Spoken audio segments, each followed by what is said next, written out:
Well, everybody, welcome back. We got the final pieces to our RZR 800 build here. We got the last two pieces we've been missing. We had a little mix up with some wrong parts. I think we got the right parts here, so we'll get into this and show you what we got here. We got a set of niche rear axles for it. The other ones are too short. They were for the regular 800. These ones here for the 800S. So we'll get these opened up, make sure they're the right ones, and get the install going here.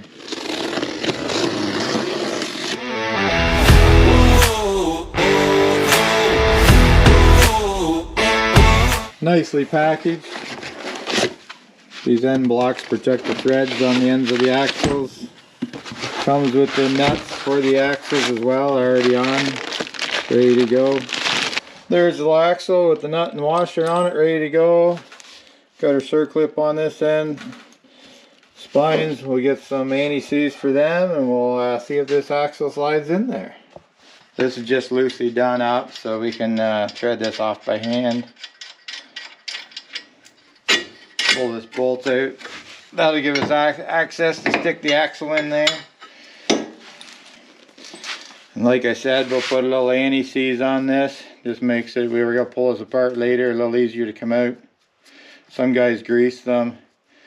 I use the anti-seize. We should be able to hold this upper one out of the way. Line it up in there. Pops in. We'll take our nut off this end here. And I'm hoping we can get this to... It's hard to do one-handed.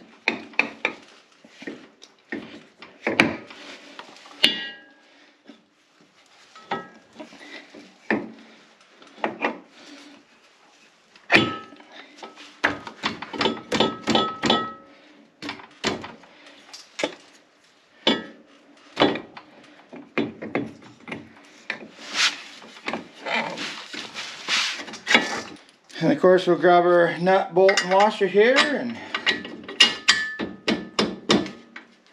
make sure we get everything lined up. Put this in.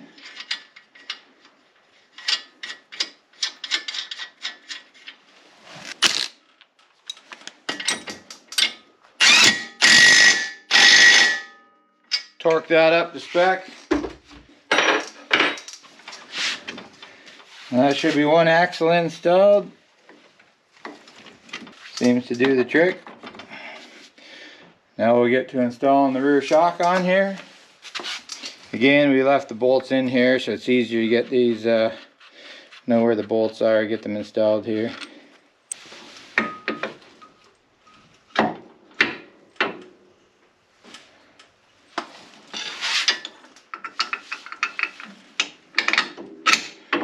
Get our lower shock bolt started here. We'll work on our upper. Hopefully you guys can see this up here. This does have a bracket lift on it, so these brackets are a little bit too close together here, so we'll probably have to pry them apart with a pry bar. Or I could loosen the bolts back off, but we'll see what we can do here.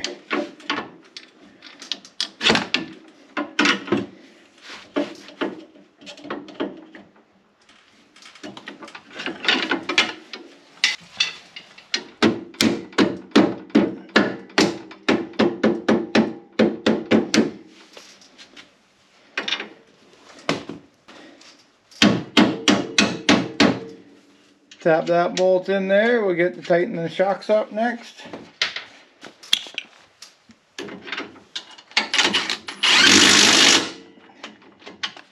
Torque that one up.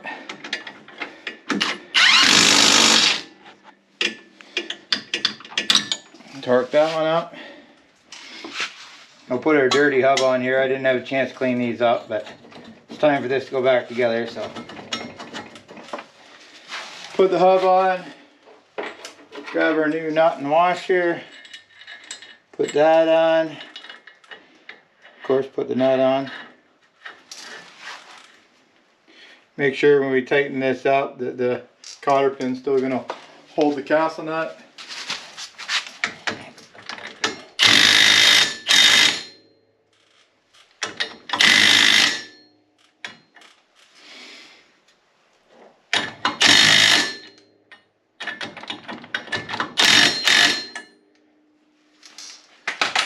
course, line up one of the holes for the cotter pin. Drop our cotter pin through. Bend it over here. Good to go. We got to grab our brake caliper here with the washers on it. Don't lose the washers.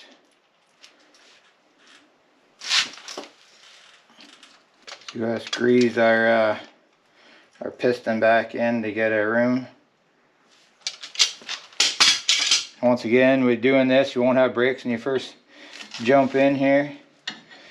And then we found our first problem. I think I need to put the brake line on the inside of this shock, so we have to pull the shock back off.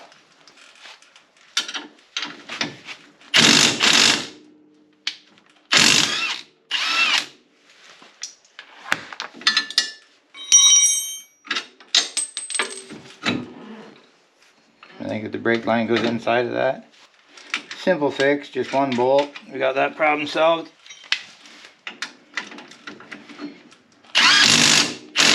Torque the bolt again. That should allow us to put our brake on now.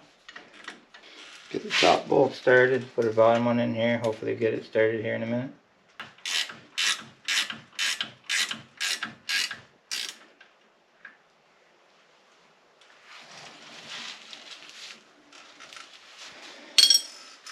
Had the brake on there.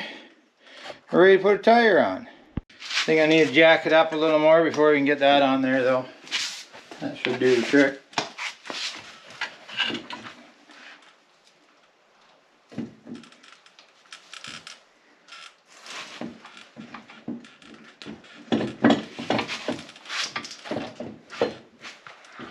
Of course, once again, we'll start these nuts by hand here, so we don't cross thread them, wreck instead.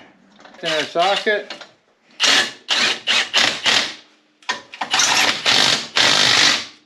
Torque them down and we'll switch over to the other side. That's got the one rear axle installed. Just a quick little video. I'm not going to video the other side, it's just a repeat on the other side. So we'll end the video with that, and we got a few other things we'll show you, and we'll see if we can get this thing to move under its own power. So stay tuned.